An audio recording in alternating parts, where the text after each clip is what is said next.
इस सभ्यता की सबसे महत्वपूर्ण विशेषता उसकी नगर योजना थी। सिंधु घाटी के नगरों को देखकर यह स्पष्ट होता है कि उस समय के लोग नगर नियोजन और वास्तुकला में अत्यधिक कुशल थे। नगरों को एक निश्चित योजना के तहत बसाया गया था। सड़कों को ग्रिड प्रणाली के अनुसार बनाया गया था, जो एक दूसरे को समकोण पर काटती थीं। मकान पकी हुई ईंटों से बनाए जाते थे, जो आकार में समान और मजबूत होती थीं।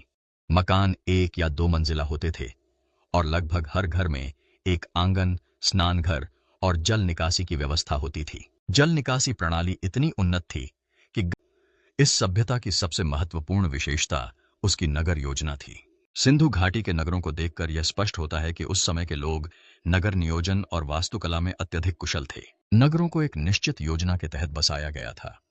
सड़कों को ग्रिड प्रणाली के अनुसार बनाया गया था, जो एक दूसरे को समकोण पर काटती थीं। मकान पकी हुई ईंटों से बनाए जाते थे, जो आकार में समान और मजबूत होती थीं। मकान 1 या 2 मंजिला होते थे और लगभग हर घर में एक आंगन, स्नानघर और जल निकासी की व्यवस्था होती थी। जल निकासी प्रणाली इतनी उन्नत